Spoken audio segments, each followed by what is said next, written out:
Welcome back. We have an episode today for corner outfielders and center fielders planned.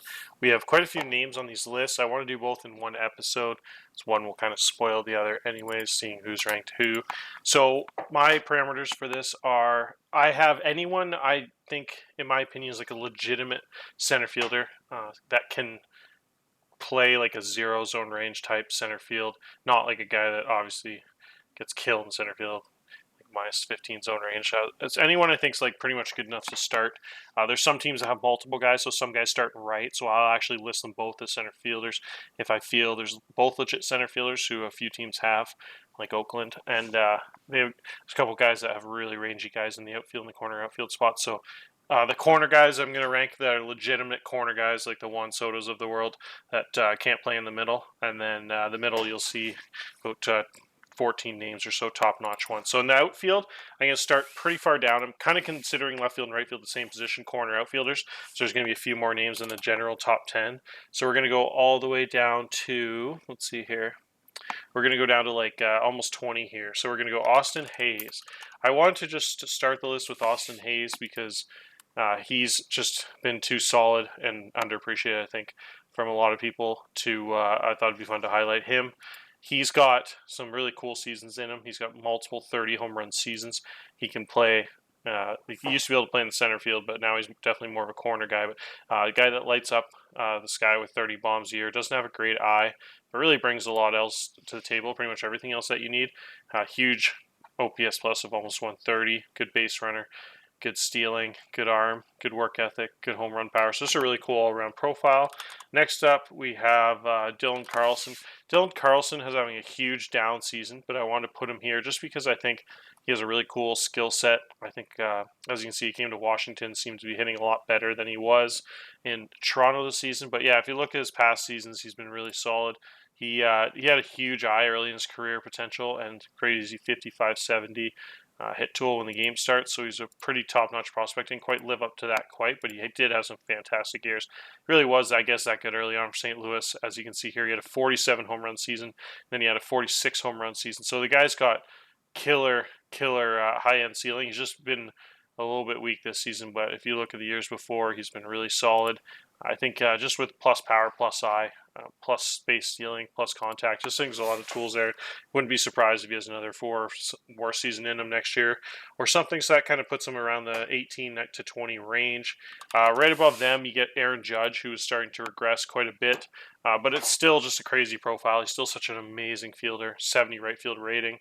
Guy has 3.4 WAR this season, back-to-back mid-30s home runs, and he has big-time walk rate of 13%, which is one of the higher ones in the league. So he can still get it done. He's really starting to lose some of that contact. The avoid K has always been pretty low, but so it's going to be tough. He's got to hang on to that 45 contactor. He's going to get that batting average lower quite a bit, and his bat pip will start to get low as he gets some athleticism loss. But he's still hanging on there as one of the top 20 guys in my opinion. And then a guy that's kind of just entered that conversation is opposite end of the spectrum. There's 22-year-old Quinones, or however you say that. He is an awesome bat. As you can see, he was a huge Rule 5 pickup a few years ago from San Diego, and the Reds have been amazingly patient with him. He was the youngest player in the majors for multiple seasons. It's crazy how long. I think he's got like 3 years service time now at 22 years old. Over 3 years, 3.5 years almost. So just a hilarious career he's had. Finally came into his own for the first time this season at the major league level, and unfortunately had a big injury there, it looks like in June. But in just 68, 69 games, he had almost 3 WAR. So he was on pace for a monster season. He probably could be quite a bit higher in this list in the next few years. Having that skill to a bat, almost 20 home runs in 70 games at that age with that athleticism is pretty amazing. So I wouldn't be surprised if he creaks into the top 10 in these next few years. Right now, don't really want to justify him having higher than 16th or 17th, but there's a few names ahead of him that he's probably more talented than that you could argue he could be ahead of. But just for a little bit of respect for these vets, I'm going to have a few guys like Eloy Jimenez above him. Jimenez is having a down year, hasn't hit the home runs he usually has. Well, he actually has. It's just the games or the injuries a little bit. But as you can see, he hits almost 40 home runs a year, and he also has a pretty decent batting average for such a slugger. Doesn't really walk much, but always has a over 100 OPS plus. Still a solid base runner. Get it done in left field a little bit. Big time fly ball hitter. Really guy, the juicy bat that you like in the middle of that lineup. But yeah, like I mentioned, him and Judge, a couple of those older guys, kind of giving respect to at the end of the corner outfield list here. And then you get some of the younger guys in this next tier. You get Orlando in Pittsburgh here. You get Orlando Martinez. Martinez is a awesome hit tool player with a pretty solid skill set all around. Other than that, hits over 20 home runs in Pittsburgh is harder than you'd think. And he also is a plus fielder in left field there. Has a really nice avoid K. Only strikes out 14-15% of the time. A guy that this year he hit, if you look down here, he hit 284. He's had some crazy seasons, or he hit 324 in small sample size 2 years ago, and then last year he hit 275. He could probably easily hit over 300 one of these years and have a big time season at almost about 200 ISO, which is really solid for that kind of contact tool and a plus fielder. So really nice ceiling on him. He could definitely move up a little bit in this list too, I think. But you will see there's some pretty talented guys now that we get higher up this list. This is a real kind of our first big whoa pick. I think you could definitely argue those guys below him should be ahead of this guy, but I really just didn't want to kind of temper expectations on this guy too much. This guy's ceiling is so high. I thought you could already argue he was a top 15 guy just right off the bat because he's so freakish. The guy doesn't do anything but mash at every single level he's ever played at. He's been so young for the level. As you see last year, he hit 33 home runs in high A and 116 games at like the age of 18 or 19 or something silly. It's just been a crazy, crazy talent. He was actually up and one of his first full seasons here. So you can see in rookie ball at 17 years old, hit 10 home runs and over 300. And then he's played short season A at the rest of that season. So the same season, they skipped right to high A. And then, as you can see, he motored really fast through the higher levels and just kept mashing everywhere he went. Ton of power, ton of contact, crazy numbers here. Like, you just get these ridiculous, like AAA hit 320 with a 120 OPS plus at 19 years old at AAA. So as soon as he's in the majors, it's the exact same story as he's been everywhere else. In 35 games, he's hitting 330 with almost 10 home runs. That kind of pace extrapolated over a season means he's almost a 50 home run guy already at that age.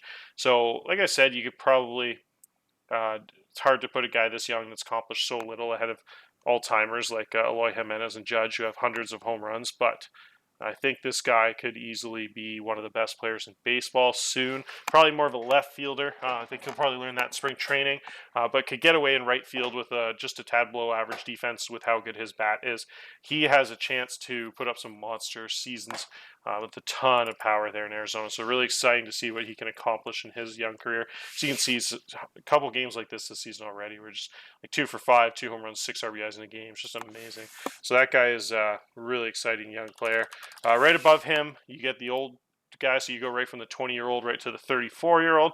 Christian Yelich is still getting it done, having a down season for one of the worst teams in baseball this year. Milwaukee had a big down rebuilding year. And so he hasn't played nearly as well as his talent would indicate. But as you can see, he still has it. Had monster seasons almost every single year in TLG. 4 WAR, 5 WAR, 6 WAR, 5 WAR, 5 WAR, 4 WAR. So this is the first year he's played down, but he hasn't really regressed much in the rating side of things from my scout's opinion. Big time fly ball hitter, big time contact power combination. I think he is still one of the top outfield hitters in baseball, even though he's not quite shown it this year. I think he's still probably at the talent level of these 2 seasons here at 4 WAR seasons. Huge talent. I love that guy's. Probably will start regressing pretty fast here, so he probably will fall down this list sooner rather than later, but thought he deserved to be up there at about 15. And then next you got Verdugo. Verdugo is a monster bat on ball type guy. He has huge right field and left field defense, can get away with playing a decent center field too if needed. Probably list him in corner outfield here because I don't think you'd want him in center full time anymore. Probably a negative like 5 or 10 zone range guy, but guy that can get it done definitely for 30 games or so and be a really solid corner outfielder defensively. As you can see here, he had a huge season last year in New York with a 305 batting average, 30 home runs, over 200 ISO. 130 OPS plus, and then this season he hasn't been quite as good, but really solid still. Almost 30 home runs, over 200 ISO again. Solid batting average. Actually, no, sorry, the batting average has been quite a bit lower this season. The WOBA's still decent though, so he's hitting for a little bit of juice. But would expect a bounce back season in the next couple of years, probably back to his four season type talents. But who knows? He's getting up there in age, but still has a few really good years left in him. Still some monster ratings. Next up, we have another one of those young guns, Spencer Torkelson. Torkelson is going to be with Pawson and a few of those young stars in St. Louis for a while there, so I expect some big-time offensive numbers out of that group the next few seasons. Torkelson, I thought, deserved to be up here. Almost 40 home runs back-to-back years now, and he had a really good rookie year in like 22 or 23. He's got really good range in the game. The game considers him like a 60 range guy. He can almost play a center field, but definitely like a plus corner guy. In real life, probably not quite that type of athlete, but the game really likes his defensive profile, which brings a lot of value to him. The fact that he can hit 40 bombs in the corner and play really good defense and be a solid base runner. A lot of really, really good skills, a really good eye too.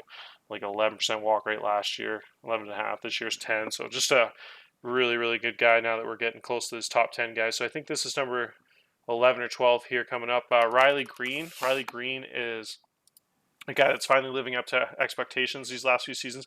He really had a couple down years for at the start of his career there as a young pup, hitting only 230 and 250. Kind of bad defense, but then his last 2 years, he's finally got above that 100 OPS plus ratio there.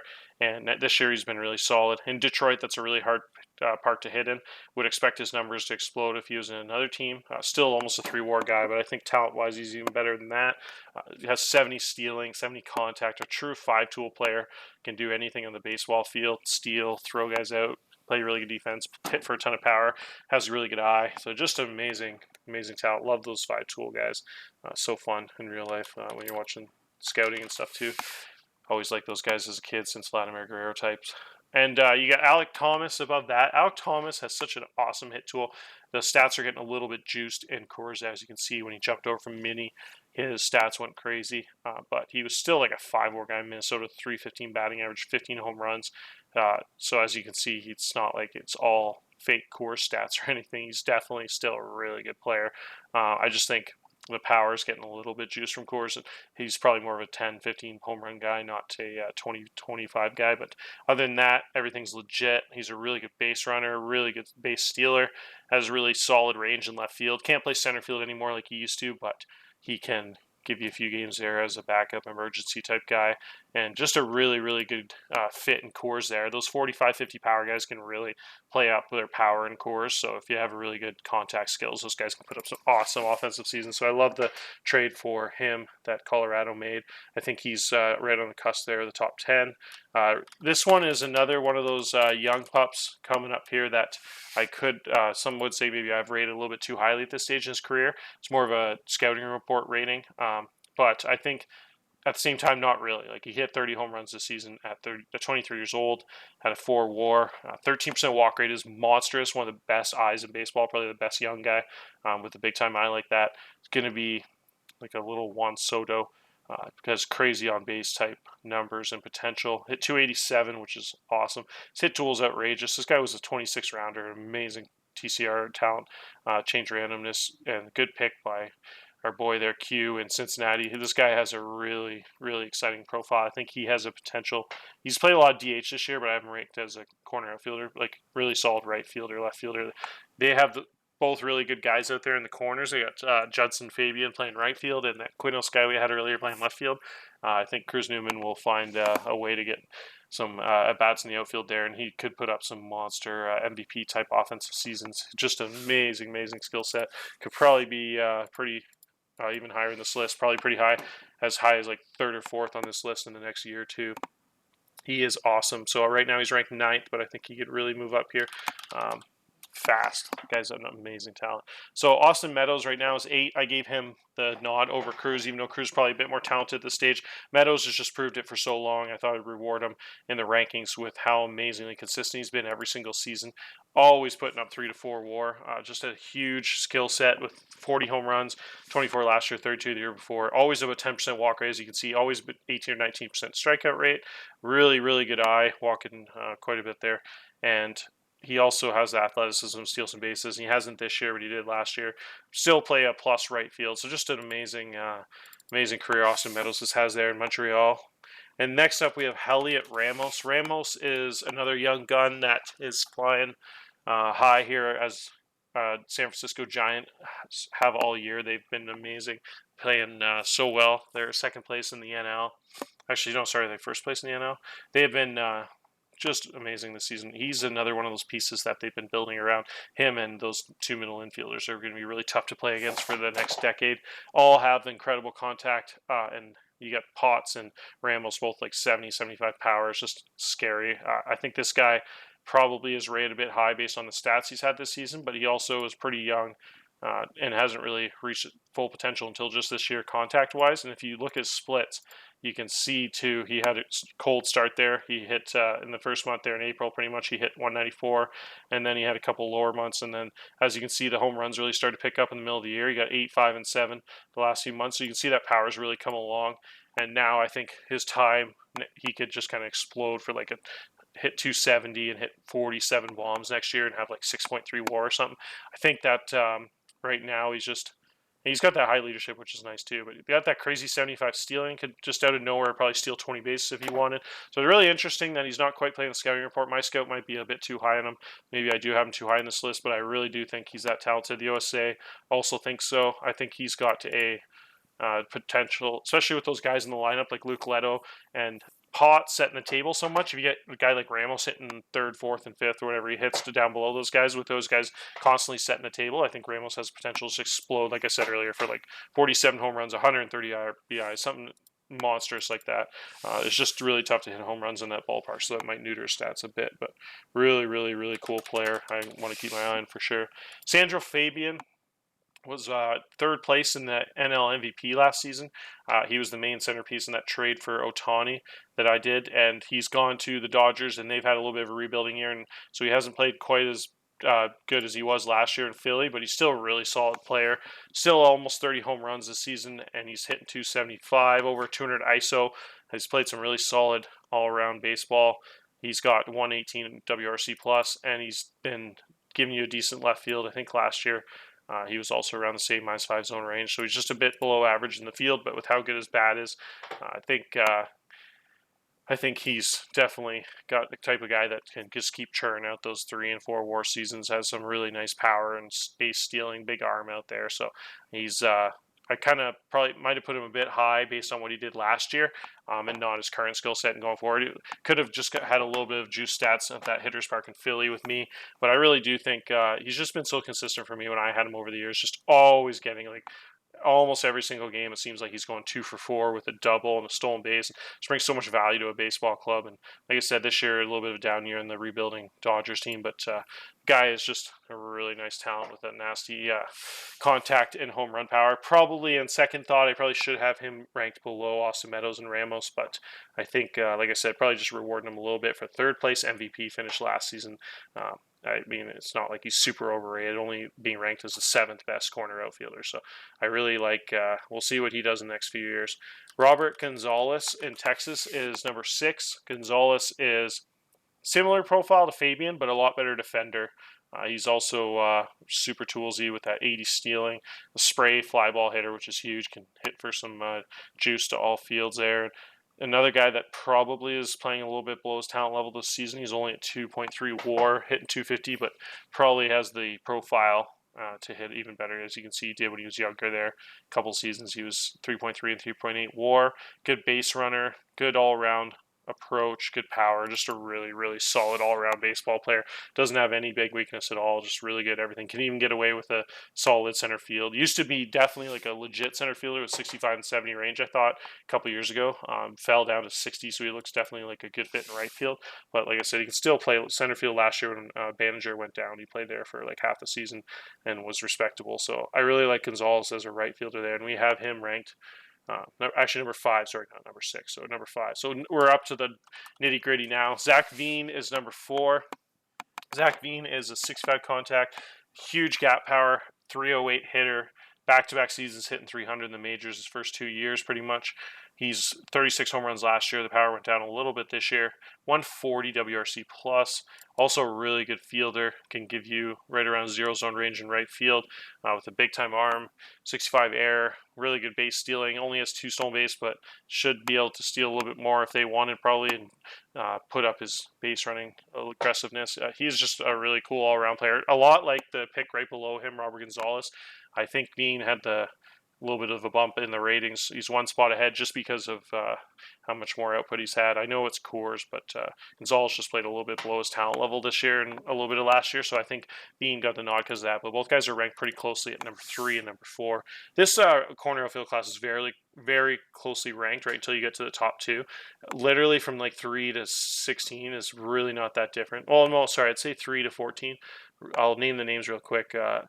Zach Veen, Gonzalez, Fabian, Ramos, Meadows, Cruz Newman, Alec Thomas, Riley Green, Torkelson, Verdugo. Those guys are all so similar. It's really, again, like splitting hairs. So you could say like number 10 should be number 5 and number 6 on my list should be number 12. But they all are really tiered. And Mookie Betts here is number 3, and then we get into the top guys here. So Mookie Betts, I think, has just deserved to be a little bit ahead of everyone just because of how awesome his overall package is. In the game, he hasn't really regressed at all. He's just lost a little bit of range. Definitely quite a bit, actually. He's down to a -4 zone range guy. But he's still, if you look at the profile, still 70 right field rating with a monster arm, captain mentality, awesome base runner, awesome stealing, still has 50 running at that age, 33 years old. Is plus everything by a mile right across the board. So yet another 5-tool player that can run, that can play defense, has a big arm, has big power, hits for contact, just has everything you look for. Still producing monster seasons with over 30 home runs almost every single season. If you look here, he's at 63 career WAR on the Hall of Fame path. He's in TLG's WAR rating 6, 4, 5, 5, 5, close to 5, and then about 3.5. So yeah, it's just been amazing every single season, and he better be with how much money he's making. $40 million, 2 more seasons there. So it's just a huge contract, but he's really pretty much lived up to it with how talented he's been. He's pretty much earned all that money.